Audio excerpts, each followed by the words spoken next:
à tous et bienvenue dans Débat Foot Marseille, l'émission préférée d'Andoni Zubizarreta. Et oui, pourquoi? Pourquoi? Parce qu'il n'en rate pas une en période de mercato, notamment parce qu'il veut savoir à tout prix ce qu'on pense ici des joueurs qu'il cible et aussi, surtout, il attend à chaque fois les nouveaux bons plans mercato de Mourad. Voilà. Ouais. Alors Andoni, on te lance une invitation, tu viens ici quand tu veux, tu es chez toi. Alors au programme de cette émission aujourd'hui, on va parler de quoi? Pas de mercato, non, on va parler du retour en forme de Payet et de Mitroglou. Et puis on parlera du choix peut-être qu'il y a à faire entre la Coupe de France et l'Europa League. Voilà, ça sera en fin d'émission pour le petit débat. Il est temps pour moi d'accueillir mes invités et un nouvel invité aujourd'hui, Adixon. Enchanté. Merci d'être venu nous voir, c'est très gentil. Merci de m'avoir invité. À côté de toi, tu connais peut-être ce cher Papa Eli. Ouais, change pas le système qui gagne. Tu sais. Et encore à côté de toi, je te présente Mourad que tu as croisé dernièrement dans une soirée arrosée. Arrosé. Ah ouais. Bah, il y avait le mix, donc forcément c'était arrosé. Une soirée arrosée, vous ne m'avez pas appelé. Alors Adixon, pourquoi il était là? Parce que tu sors un nouveau morceau. Exact. Qui s'appelle Dernier Défenseur, si je ne me trompe pas. Dernier Défenseur, c'est ça. Qui parle pas forcément trop de foot, contrairement au titre, on va dire. Mais c'est un peu métaphorique. Bon, déjà, c'est un morceau avec Mujnait et Faflarage, qui sont deux très bons poteaux. Et c'est Dernier Défenseur, pourquoi? Parce que le dernier défenseur, c'est un peu celui qui met l'ultime tacle avant que l'attaquant file au but. Ben, nous, c'est un peu les derniers défenseurs d'un style de rap qui est un peu entre guillemets oublié, celui des années 90 avec l'école IAM, Funky Family, tout ça. Donc on a celui-ci que ton collègue affectionne particulièrement et beaucoup de personnes regrettent un petit peu. Mais c'est pas un truc d'ancien combattant, quoi, parce qu'on crache pas sur la nouvelle école. Mais voilà, dernier défenseur, si on se pose un petit peu comme les garants d'un certain style de rap, quoi. Voilà. Parfait. Et on va écouter un petit son juste avant de basculer dans le gros débat. Allez, je vous propose d'écouter et de regarder surtout les images du dernier clip. Pas une balance, ce qui veut pas dire que j'ai pas toute la liste. Faites vos pailles, arrêtez de pleurer parce que Jules vous l'a mise. Révise les techniques de l'école, kids des halls tristes. Avec Mujnait et Faflarage, c'est radical comme le soul swing. 18 ans à Colbert Street, gars, je freestyle dans mon appart. Rap sur la face B du shit squad. Mer de glace et Mistral, mange kebab et pizza froide. Les cops sont fins, ils ont la rage, agitent leur petite matraque. Depuis ça, pas de Panamera ou de pitch à l'hôtel. Squat le transat, au calme, Cohiba au bec quand petit frère se soralise. Trop de litanie fasciste, l'Italie des années 30. Cosmopolie panique, méfiant face à l'état de nature. Nique les protocoles, crache des rimes pour l'autochtone. Sur la scène du Molotov, puis l'époque du Raluciano. Main sale au su le sang, pas question de la jouer perso quand t'as pied ça sur le banc.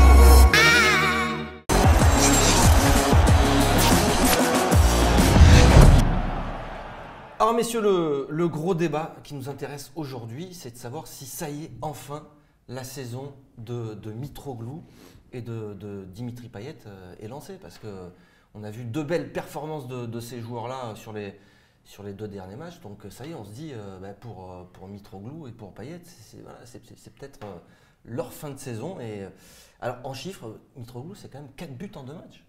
Pour un mec tu vois, qui était un fantôme depuis le début de la saison. Donc, et puis Payet, c'est 1 but et 3 passes D, c'est ça, Mourad? Tu confirmes? C'est ça. Les chiffres, tu les valides, tu les certifies? Et d'ailleurs, Mitroglou, c'est 4 buts et une passe décisive. Exact. Donc il est impliqué sur 5 buts sur les 9 buts qu'on a mis. Non, sur les plus que 9, en fait, sur les 15 buts. Ok. Il est impliqué sur un tiers des buts qu'on a mis sur les 2 derniers matchs. Alors, Mitroglou, c'était devenu. Je sais pas comment on peut dire ça, bon c'était un fantôme sur le terrain, mais ça en devenait risible même chez les supporters de l'OM. Comment tu l'as trouvé toi sur les 2 derniers matchs Bah, moi c'était un peu devenu, chez beaucoup, c'était un peu devenu une tête de Turc. Après moi je suis abonné au Virage Sud et je peux vous dire qu'à chaque fois qu'il est rentré, la grosse majorité du virage l'a jamais lâché. Y a beaucoup de sifflets qui venaient de Gannet, de Jambouin, mais les virages l'ont pas lâché Mitroglou. Et ça fait plaisir quoi qu'il en arrive un peu. Ouais, mais tout le monde. C'est pas qu'il se après, moquait, il y avait beaucoup d'ironie aussi, et je pense quoi. que si on avait été 15e par exemple, ou en queue de peloton, on n'aurait pas été aussi indulgent avec lui. Il y a aussi le bon classement, la bonne dynamique de l'équipe qui fait beaucoup. Mais moi, je suis super content parce que c'est un joueur que j'aime bien. On regarde bien son profil, c'est un profil qui n'existe plus vraiment, quoi. D'espèce de vrai renard avec un peu un style atypique même dans ses déplacements, quoi. Il a l'air un peu lourd, un peu bateau, quoi. Mais finalement, on regarde comment il était à Benfica. Le gars, il plantait quand même des sacrés buts, quoi. Ah, Donc, mais tu vois ce que tu dis, c'est vrai que c'est un style un peu à l'ancienne. Un dernier défenseur aussi dans ce style. Mais quand tu dis, regardez, ça fait des mois que je dis à tout le monde, regardez ses compiles de buts à Benfica. Il est dans les 6 mètres et il termine. C'est tout ce qui. Lui, il sait faire que ça, donc c'est sa limite, mais c'est aussi sa qualité, une qualité que tout le monde n'a pas. Et là, tu regardes les buts qu'il a mis. Tu regardes à part le deuxième contre Bourg-Péronas, enfin Bourg-en-Bresse-Péronas, tout le reste de là, il est tout le temps dans les 6 mètres, il termine. 2 têtes dans les 6 mètres et un plat du pied, c'est ça qui fait lui. Donc voilà, si tu lui mets les ballons, il va réussir. Donc voilà. Après, on a aussi l'impression que quelquefois les buts qu'il met, n'importe quel attaquant pourrait les mettre. Donc est-ce qu'on a C'est besoin ce qu'on disait aussi de Pippo Inzaghi et Pippo Inzaghi. Bon, je compare ne touche pas à mon idole, une de mes idoles, parce mais- que bon, c'est pas mais c'était une de mes idoles. Moi, j'adorais Pippo Inzaghi. Voilà, Et donc voilà. ne compare pas. Mais c'est un autre football, et en Ouais. fait c'est un joueur un peu d'un autre football, d'un autre temps, mais qui a quand même des qualités, on l'a détruit un peu trop. Et je le compare pas à Pippo Inzaghi, hein. Je dis bien dans le sûr. style. Le but qu'il met le deuxième contre Bourg-en-Bresse, quand il Ouais, fait pas un mal. grand pont Ouais. et qu'il file au but, Mm. déjà Pippo Inzaghi, il en a jamais mis des comme ça. C'était pas son. Ouais, bon, il a Pippo, dû en mettre. il- Il en a mis des beaux aussi, Pippo. Non, c'est pas le. Mais les c'est plus pas beaux, le même c'était calibre. toujours les plus laids avec Pippo Inzaghi. Ouais. Parce que Pippo- plus le but était laid, Ouais. plus il avait une puis- célébration de. Et puis, C'est vrai. Pippo, c'était une surtout gazelle. ceux qui mettaient en quart de finale contre l'Olympique Lyonnais, Pippo. Eh oui, celui-là. Et il nous en avait pas mis au Vélodrome. Et il avait mis un doublé au Vélodrome Exactement. horrible. et, Ah ouais, le but, et- j'ai même envie de remettre les images de ce but, non? Parle Si de on les Costas. mettait dans cette Là, on est émission, sur Costas, là. les images du but de Pippo contre Lyon. Non. Non, ça serait. Parlons de Costas. Allez. Eddie, comment t'as trouvé Ouais, moi, Costas, toi je trouve que mon Costas, il revient petit à petit. Et je suis content parce qu'ils n'ont pas lâché l'équipe. Hein, parce que c'est pas facile pour un joueur de subir ce qu'il a subi. Moi-même, je me mettais à sa place, j'étais un peu triste. Voilà, donc je suis content, il revient. Il n'est pas encore à son top niveau. Il revient encore parce que là, on a joué contre Bouc-à-la-Braise. Voilà. On a joué contre Bouc-à-la-Braise, donc voilà. Donc c'était un peu facile ce match, tu vois. Donc, mais on est content pour lui parce qu'un buteur, un attaquant, quand il marque, il revient en confiance et tout. Donc ça, c'était un bon match pour remettre en scène nos attaquants. Et je suis content pour lui parce que je trouve qu'il y a encore un petit poids encore à perdre et on va retrouver Mitroglou. Il y a encore 2-3 petits kilos à perdre. Il faut qu'on s'attelle à ça. Et après, je sais qu'il va nous planter des buts parce que la saison, on a encore besoin de lui. Ouais. La saison, elle est longue. On est sur tous les tableaux. Et donc, Mitroglou, c'est sûr que... Tu dis qu'on va retrouver le vrai Mitroglou, mais le vrai Mitroglou, ça vaut quoi? Bah, Le- ça le vaut vrai 50 buts Mitroglou. en 2 ans, Ça, c'est pas, le- c'est pas rien. À Benfica, Moi, un j'ai club dit- qui joue en Ligue des Champions. Oui, mais un on club voit qui- aussi, quand on dit c'est un joueur qui est maintenant devenu atypique parce que ce profil-là n'existe plus, est-ce qu'il n'y a pas une raison aussi à ça? Peut-être que le football, tu vois, ça évolue Sans aussi, doute un et- petit peu, mais tu vois, là, Elie a dit qu'il avait retrouvé la confiance. Je pense aussi que ses partenaires, ils ont retrouvé la confiance. Et que, donc, c'est un profil atypique, Ouais. c'est un mec qui marque des buts. Et les premiers matchs, je ne sais pas si vous vous souvenez du match contre Caen, par exemple, il loupe 1 ou 2 occasions où c'est des trucs qu'il doit mettre parce qu'il est dans les 6 mètres, il en envoie une au-dessus. Contre Guingamp aussi, on fait beaucoup de centres. Et au bout d'un moment, il rate des occasions. Et je crois que ses partenaires, ils ont fini par perdre confiance en lui. Ils ont dit, c'est bon, on arrête de mettre des ballons dans les 6 mètres, il foire un petit peu, on va reprendre un jeu différent. Et là, ben, ils l'ont pas complètement lâché, mais ils se sont dit, bon, bah, il y a besoin de marquer, donc on fait autre chose. Et peut-être que là, il retrouve confiance en lui, donc les ballons dans les 6 mètres, ils vont revenir. Et que quand des ballons dans les 6 mètres vont revenir, je pense qu'ils vont en marquer. Après, c'est pas Edinson Cavani, mais c'est un... Et tout va ensemble. On se plaignait, Mitroglou ne marquait pas parce Ouais. que l'équipe de l'OM, ça ne posait pas le jeu en fait. Ouais. Ça jouait un côté. Mais maintenant, le champagne, là, le football champagne commence à se mettre en place. Ça joue, une touche de balle, ça circule le ballon, ça fait des trucs. Et lui, il est là, il ratisse, il met dedans. Donc moi, je suis content parce qu'on a beaucoup d'attaquants maintenant. Et il y a beaucoup de matchs. Mitroglou, l'Europa League, je crois qu'il va faire quelque chose pour nous. C'est lui qui doit être l'attaquant de l'Europa League. Et on met Payet, on met l'autre, là, Germain, pour la Ligue. La Ligue. Je suis d'accord avec lui. Moi, je trouve un Toi, truc tu comme penses ça. aussi que. Est-ce qu'il faut relancer cette concurrence entre Germain et Mitroglou? Parce que bon, il a mis un triplé, mais ça reste Non. un triplé en Coupe de France contre. Ouais, moi, mais- Comment tu dis Moi, je trouve qu'on ne peut pas lancer la concurrence. Moi, j'ai le sentiment que petit à petit, Mitroglou, il peut revenir clairement le deuxième choix officiel derrière Germain, quoi. Parce qu'on voit que, Voilà, toi, tu NG, restes sur un deuxième choix. Ah Tu oui, te je reste dis sur un pas, deuxième choix. Par il contre, faut je que ce reste soit sur le un titulaire en titulaire, coupe. Un titulaire en coupe pour moi, parce qu'il a prouvé que là, même si c'est une Ligue 2, qu'il avait sa place en coupe. Après, je pense qu'en Europa League, il va rendre des gros services. Voilà. Parce que mine de rien, Germain, quand on regarde son style de jeu, on parle du style de jeu de Mitroglou. Mitroglou, il se déplace peu. Germain, il n'arrête pas de faire des appels. C'est quelqu'un qui court beaucoup. Il se met dans les intervalles, il prend les espaces. C'est beaucoup de fatigue.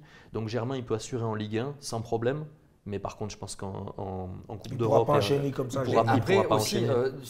là, pour l'instant, Marseille se promène, tu vois, ça enquille les buts et très tôt dans les matchs en plus dernièrement, donc ça c'est plutôt bien. Donc tout va bien. Ouais. Mais il y aura peut-être aussi des matchs où il va falloir faire aller chercher des victoires en toute fin de match, dans des matchs bien compliqués. Mitroglou là-dessus, il peut aussi rendre des services là-dessus en rentrant parce qu'on dit toujours c'est le numéro 2, il va jouer la Coupe de France, mais il peut aussi aider complètement en cours de match. Un but de Racro à la 85e, il est capable de les mettre, mettre le pied devant le but pour la pousser au fond, de la tête. C'est exactement ce qu'il fait. En plus des buts de Racro, comme tu dis, vous vous souvenez du but qu'il met à Strasbourg, une frappe contrée, il est là, il met pas du pied. Et ça, c'est aussi le talent d'un buteur à l'ancienne. Donc, je pense que il y avait quand même de beaux centreurs sur le côté quand même, qui n'ont pas hésité à centrer. Inji, il centre bien. Tous les buts, remarque bien les buts de Mitroglou, c'est avec Inji. Non. Si, remarque. Regarde les stats. Regarde les stats. Parce que moi, le premier de Metz, c'est pas Inji. C'est Bounassar qui lui donne. Oui, mais c'est jamais. Voilà, mais il y a toujours Inji dans l'équipe. Inji était sur le banc, mais c'est lui qui a crié à Payet de faire la passe. Non, ce que je veux dire, c'est que remarquez bien que les buts de Mitroglou, ça ne vient pas trop de Thauvin. Mais Thauvin, il était pas. Oui, je te dis. Il était pas là. Les gars, soyons. Cherchons les choses. Allons voir loin. Thauvin, tout le monde aime Thauvin. Ce qui veut dire, c'est que, effectivement, Thauvin, jusqu'à présent, il n'y avait pas une relation quand même privilégiée entre les deux quand ils ont été associés. Thauvin ne jouait pas pour Mitroglou. Thauvin, il n'a pas le temps pour jouer. Thauvin, il joue pour lui, la Coupe du Monde. Jusqu'à présent, ça fonctionne. Il a aussi fait 10 passes décisives, Thauvin. Oui, je suis d'accord, j'aime Thauvin. Tout le monde aime Thauvin. Mais moi, je suis un entraîneur rigoureux, moi. Moi, je suis intransigeant, moi. Thauvin, tout le monde s'enflamme avec Thauvin. Il faut qu'on redescende un peu, les gars. On a monté la cote de Thauvin à 70 millions. Ouais, d'un coup. Arrêtez de rêver, les gars. On ne veut pas qu'il parte. Oui, voilà. On l'aime bien. Il y a un autre joueur. Voilà. J'en parlais au début de l'émission. C'est Payet, quand même, qui revient, qui semble aussi revenir. Alors Payet, lui, il a vécu aussi, depuis ton meilleur ami. Oui, non mais moi je suis très content. Est-ce qu'on peut dire aujourd'hui que Payet, ça y est relancé? Ah non. Ah non, je suis pas d'accord moi. Ah, tu vois. Non. Parce que Mourad, il va te dire qu'il a fait 4 avant-dernières passes décisives. Non, il a fait ça ça compte. Il retrouve. Relancé, il retrouve. Il a mis le premier coup franc, pareil. On dit Mitroglou, c'est Bourg-en-Bresse. Bah ouais, il a mis un beau coup franc. Il a distillé des super ballons. C'était Bourg-en-Bresse. Avant ça, pour moi, Payet, le meilleur geste qu'il ait fait ces 2 derniers mois, c'est la passe décisive pour Mitroglou, quoi. Dans l'état d'esprit, c'est pas suffisant ce qu'il fait, quoi. Moi, je suis Deschamps. Pour l'instant, je le prends pas. Aujourd'hui, de toute façon, il n'est pas pris. Il n'est pas pris. Il retrouve seulement un peu d'efficacité sur coup de pied arrêté. Et dans le jeu, 70%. Dans le jeu, un peu plus de liant, un peu plus de vélocité. Oui, mais quand même, il tombait un peu. On a vu dans le match, il tombait, tout ça de temps en temps. Il essayait de faire des petites pichenettes, ça ne réussissait pas. On sent qu'il arrive. Mais moi, Payet, j'ai un challenge pour lui. Là, tu as posé la question, Payet, il revient. Non, c'est la Coupe du Monde qui revient. Comme la Coupe du Monde revient, Payet se met à courir. C'est ça en fait. C'est pas Payet qui revient, il n'est pas encore revenu, c'est la Coupe du Monde qui arrive. Donc Payet se met à courir. Donc c'est bien pour lui, moi j'aime bien, mais moi j'ai un challenge pour Payet. C'est contre le PSG. Même là, j'ai envie de dire aussi. Contre le PSG, quand on va aller là-bas, si on gagne le PSG, si Payet m'a sorti le match, là, Didier Deschamps, je le rappelle moi, et on y va, il n'y a pas de problème. Payet, il va jouer. Mais il a raison parce que Payet, contre les gros clubs, on ne le voit pas souvent. Dans les gros chocs. Je l'aime. Et en fait, c'est même ça le truc, c'est que Payet, jusqu'à présent, il a été critiqué déjà pour son début de saison très moyen, ou en tout cas la valeur ajoutée, c'était pas ça, quoi. Mais après le Monaco, là, il en a pris aussi un peu plein la gueule parce que contre Monaco, il a été nul. Après, il n'est pas nul depuis le début de saison. Il a été blessé. Après, nul. Après, en décembre, il revenait bien. Et là, patatras, trêve internationale, enfin trêve d'hiver. Donc quand il y a une trêve, Payet, il reprend, c'est un diesel, mais un diesel de 1992. Lui, il met vraiment du temps quoi, à reprendre. Et le problème, c'est qu'il a encore mis 3 ou 4 semaines à revenir à un niveau décent. Là, il revient à un niveau décent. Et vous parlez de vélocité, je pense que Payet, ça y est, c'est plus un joueur véloce. C'est quelqu'un qui est dans le geste, dans le bon geste, dans la bonne passe. Et c'est là-dessus qu'il faut se concentrer. Moi, contre Monaco, par exemple, je l'ai trouvé vraiment mauvais. Parce que ça va, il n'a pas 35 ans. Payet, il a le droit à 30 ans d'être encore un peu véloce et de pouvoir accélérer. En même temps, quand Riquelme il était plus véloce à 30 ans, personne lui disait « Ah, Riquelme, il est plus véloce à 30 ans. » Non, mais ton geste technique, tu vois, au lieu de le faire au ralenti, ton petit crochet, tu vas le faire un petit peu. Dans tous les cas, je pense que maintenant, ce sur quoi moi j'attends Payet, c'est que sur les coups francs, qu'il soit précis. Il doit te faire basculer des matchs sur des coups sur francs, une passe, sur des corners déposés sur la tête. Parce que là, on dit 3 passes et une passe décisive, 3 passes décisives, un but, mais il a aussi sur le 3e but contre Metz, c'est lui qui lance Germain. Et cette action, on la revoit pratiquement à l'identique contre Peronas. Il lance Mitroglou sur le premier but et après Mitroglou offre. Donc ça, c'est des fameuses avant-dernières passes décisives. Non, mais voilà, mais je suis d'accord avec toi. Techniquement, on sent que sur les 2 derniers matchs, il est mieux. Ouais, il est chaud quand même. Mais on se rappelle de ce match contre Monaco, où là, techniquement, ça avait été la cata. Une première mi-temps. Ça a été la cata. Il réussit tout de même un coup franc, mais après, il est en train de revenir à un niveau décent. C'est ça, il revient à un niveau décent et il faut qu'il continue. Et j'espère qu'il ne se blesse pas. J'espère qu'il reste sur cette courbe-là. Je pense que la forme de Thauvin aussi, parce qu'on parle toujours de Payet, Thauvin, c'est l'entente cordiale, parce que ça n'allait pas à l'époque et tout. Je pense aussi que Payet, c'est quand même quelqu'un d'un peu orgueilleux, quoi, mine de rien, parce qu'il a montré par le passé qu'il savait, quand il était un peu piqué, hausser son niveau de jeu. Je pense que quand il voit ce qui est en train de se passer autour de Thauvin, qui est clairement devenu l'enfant du vélodrome, qui prend toute la lumière à juste titre, je pense que Payet, il a dû être un petit peu piqué. Voilà, il s'est dit, si je ne me bouge pas, il prend la lumière. Capitaine, le franchise player, l'expression chère à Malcourt, on m'a mis 30 millions sur le dos. Je vais peut-être prendre un peu la lumière moi aussi. Je pense que ça doit jouer aussi ça dans sa tête. Et la lumière plus sa place en équipe de France. Potentiellement. Tout récemment, il y a une grosse com autour de Payet aussi, vous ne remarquez pas. Complètement. Un peu à la télé, ils font des documentaires, des trucs, tout ça. Avant Monaco, Moi tout ça, je trouve ça bien. C'est l'OM, moi j'aime bien. Mais il faut que Payet se réveille encore plus que ça. Complètement. Il nous a pas encore bien servi. On aura besoin de ça justement, d'un Payet et d'un Mitroglou aussi qui revient, qui marque des buts surtout. Mitroglou, je ne m'inquiète pas. Allez chercher cette je ne m'inquiète pas pour Mitroglou. Mitroglou va marquer des buts chaque fois qu'il aura un Ndji sur le terrain. Et moi je te le dis, regarde chaque fois, Ndji, Payet aussi, ça va avec Mitroglou. Mais Thauvin, ça ne va pas avec Mitroglou. Ce n'est pas le même style. Thauvin, c'est notre attaquant. Il joue pour marquer plus de 15 buts. Mais aujourd'hui, la question ne se pose pas. Tu ne vas pas sortir. Oui, je suis d'accord. Donc, ça veut dire que maintenant, aujourd'hui, Mitroglou, c'est l'attaquant numéro 2. Germain, c'est l'attaquant numéro 1. Mais vu qu'on a 3 championnats à jouer, on est sur 3 fronts, Germain ne pourra pas aller partout. Donc, obligé, Mitroglou va nous servir. Même Ndji nous sert aussi. L'Europa League, Ndji, on les jette là-bas. Europa League, tout ça, et c'est eux qui vont faire le boulot pour nous. Tu vois. Mourad, je trouve que on a besoin de ces 2 joueurs-là j'aimerais bien que pour le NG sprint finisse par final. enfin vomir j'ai appris le foot avec Quaresma parce que j'en peux plus de ses extérieurs du pied. Même quand tu le mets sur le côté droit pour qu'il arrête les extérieurs, il se remet dans l'axe pour faire des extérieurs. Il a un jeu qui est quand même assez stéréotypé. Il dit même la vérité, il faut faire une émission où on va lui mettre des fessiers un peu quand même. J'ai l'impression qu'il croit qu'il est dans un jardin, tu as vu. Même pour tirer le penalty, tu n'as pas vu comme il a tiré son short comme ça, il est venu, il a tiré, il a marqué. Mais en fait, Ndji, il est un peu nonchalant. Réveille-toi, Ndji, mon petit. Mais oui. Réveille-toi, arrête de faire tes petits trucs là, ça sert à rien, mon petit. Voilà, après, il a du talent quand même, mais pour en revenir à Payet, Ndji me fait penser à Ocampos d'il y a quelques années. Voilà. Il y a quelques mois. C'est vrai, un petit peu super nonchalant. Voilà, André, ils sont on voit qu'il aime le ballon, alors il y va, il tente des trucs. Il n'est pas efficace. Il n'est pas efficace. Collectivement, ça pêche pas mal, quoi. Donc, s'il pouvait un peu faire comme Ocampos et se mettre au service du collectif, se concentrer sur le jeu, il allait être bon. Dedans, je pense que ça. Non, vu sa vitesse, enfin, lui, c'est vraiment la tête.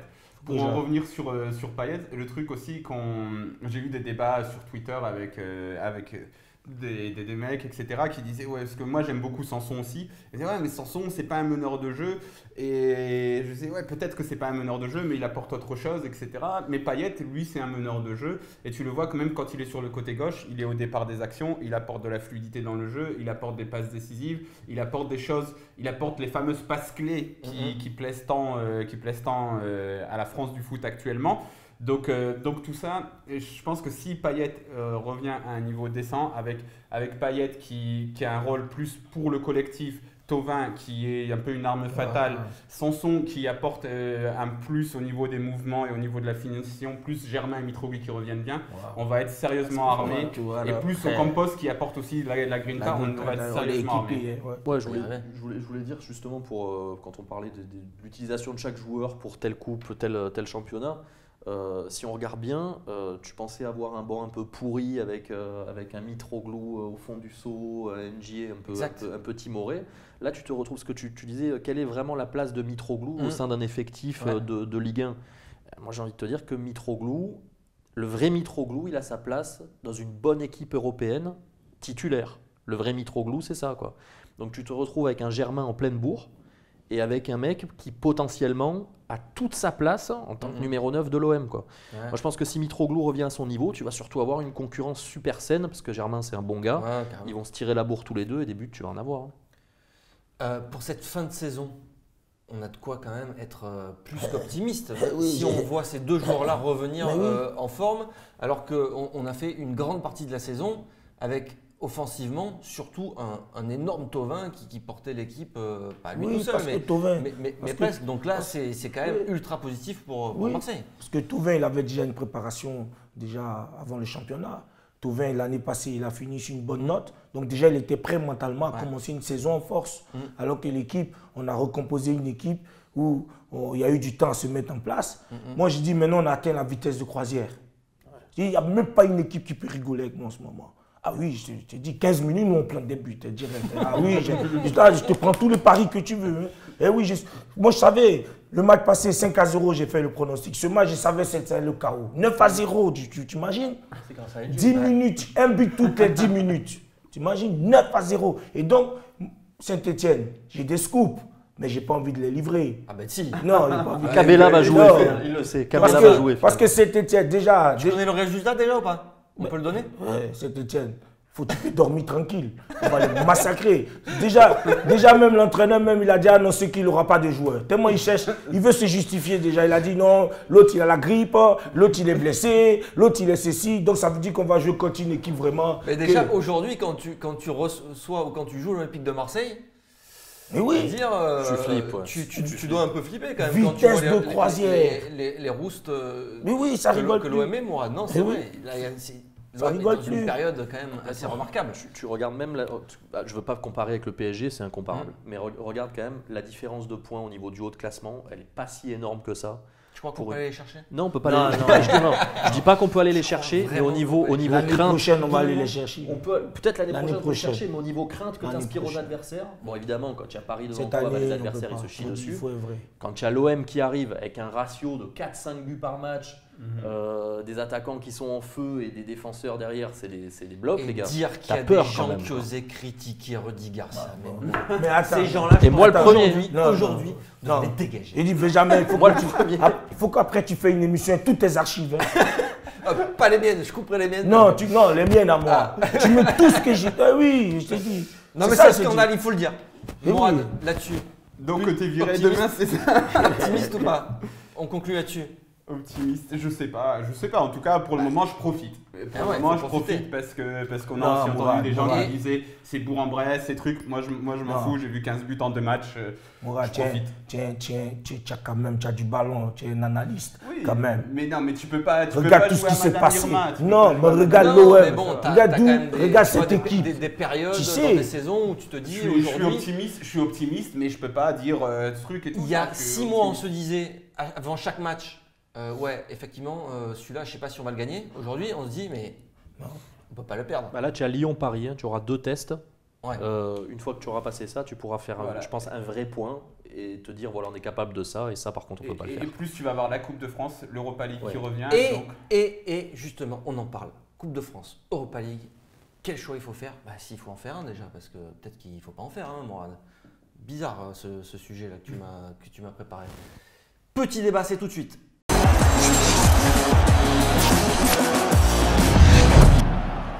Alors le petit débat, c'est simple.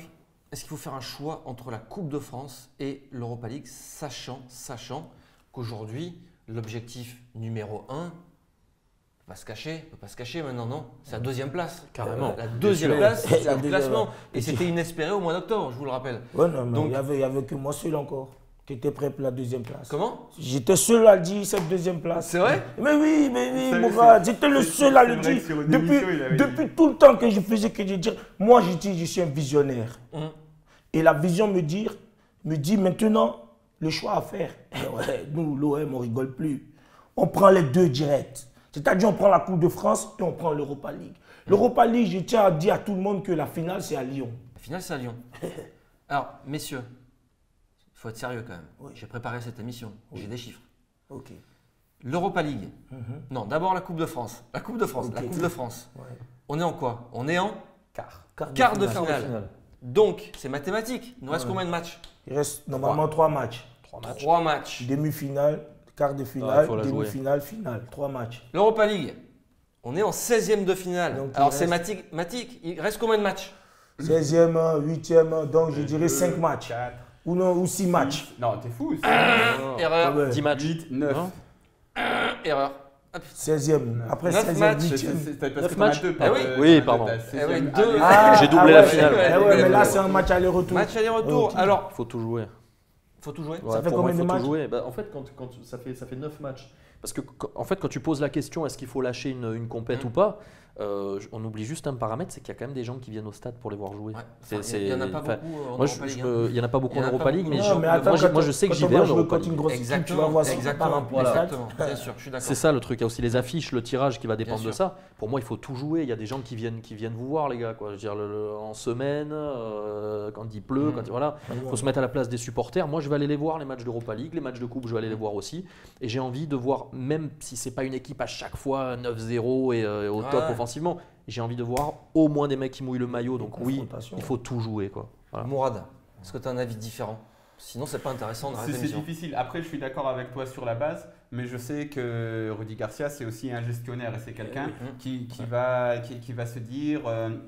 On l'a déjà vu vraiment envoyer balader l'Europa League à Lille, à la Roma. Je me souviens une fois, il jouait un 8e ou un quart contre Liverpool avec Lille.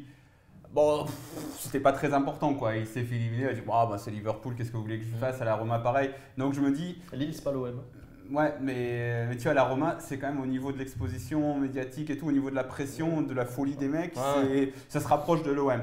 Donc, je pense que s'il faut faire un choix, moi j'aimerais être comme toi et se dire on joue tout. Peut-être qu'avec les remplaçants, etc., comme on le disait, dans tous les cas, même si tu fais tourner l'équipe, tu t'affaiblis pas. Mais s'il faut faire un choix, je privilégierais peut-être la Coupe de France parce que ça fait. Coupe de France, parce que c'est ça pas fait- possible, Mourad. Bah attends, déjà c'est un grand trophée, hein, c'est le premier trophée du d'accord avec football toi. français historique. On Mais l'a pas gagné déjà, depuis 1989 déjà, et le PSG Ah, mais- nous a dépossédé du record de finale. Non, La Coupe d'accord, de France, il reste que 3 matchs en fait. Que 3 matchs. Et c'est un trophée. On se disait il y a des mois, ouais, on peut pas galvauder cette Coupe Non, d'Europe. bah non, c'est on cette peut Coupe pas. d'Europe qui nous procure des émotions. On a tous en tête les parcours jusqu'en finale de l'OM. On a vibré, on était au stade, enfin peut-être pas tous, mais au stade avec. Oui, c'est et- ça aussi. On disait on veut des émotions et moi- cette Coupe moi- d'Europe, moi, c'est ça j'ai qu'elle aussi- nous offre j'ai aussi. aussi- La j'ai Coupe- aussi- la Coupe de France, ça nous offre vraiment Tu des te émotions. souviens plus d'un OM Rennes au Vélodrome avec Taïwo qui marque à la première minute un truc, il a T'as cassé des le émotions mur. que sur la finale. Non, celle-là c'était une demi-finale, je me souviens, une ou ambiance allez, peut-être extraordinaire sur au la stade. demi-finale. Mais Mais la Coupe d'Europe, là, on vient de dire Quand il reste on a 9 gagné la matchs. Coupe de la Ligue, franchement, reste c'était 9 limite matchs, le si plus tu beau passes- jour de ma vie, quoi. Si tu passes, C'est oui, bon. d'accord. Si tu passes Braga derrière, Eddie lui disait, on peut aller choper des. Et on peut choper Milan. C'est Arsenal, là, aussi. Moi, il y a des- moi, je vais aller à il y a Milan. des super moi. équipes. Même pour les supports. Enfin, après, moi, je me place du point de vue supporter, quoi. Je veux dire, franchement, me déplacer à Arsenal, déjà, ça me fait plus rêver que me déplacer à Rennes. Voilà.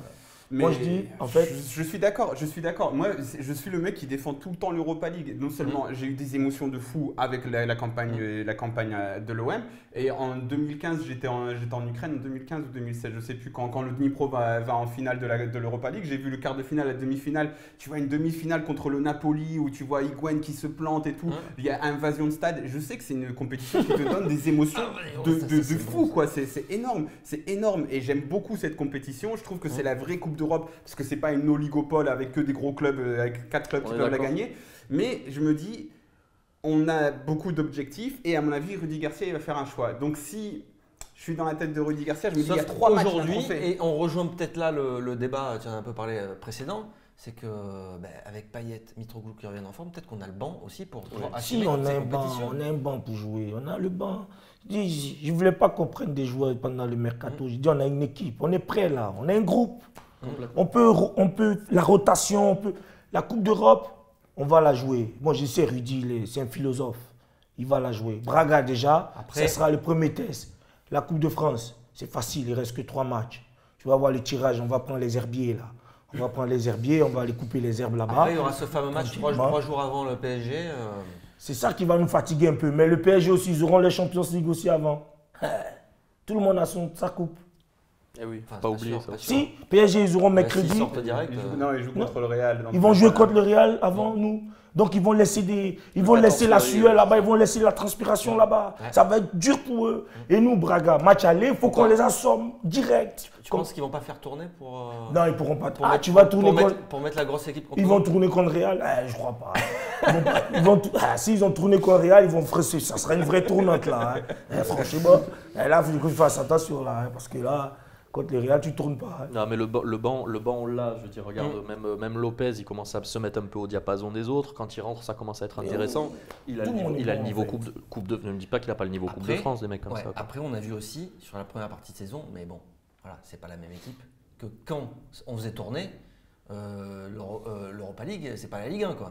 Il y avait beaucoup moins de marge avec les équipes. Non, mais c'est une histoire de motivation aussi. Là, je pense que c'est des éliminations directes. Ils vont être plus motivés dans tous les cas, même si tu mets les remplaçants. Moi, il y a un seul joueur pour lequel on n'a pas de remplaçant, c'est Luis Gustavo. Parce que même Thauvin, on s'aperçoit que quand on le sort, on a des solutions de remplacement. Mais Luis Gustavo et Adil Rami. Luis Gustavo, Adil Rami, s'il y a un truc sur ces deux-là, c'est compliqué. Eux, ça me fait flipper. Et lui, en plus, est-ce que tu peux t'en priver tu vois, sur ces matchs-là d'Europa League. Mais tu vois pas comment Rudy il a trouvé le système maintenant. Maintenant, il n'y a plus de rigolade. On met l'équipe qui t'assomme directement en première mi-temps, après on tourne en deuxième mi-temps. C'est la tactique maintenant. Maintenant, on te fait. Maintenant, tu emmènes du lourd, on t'enflamme normal.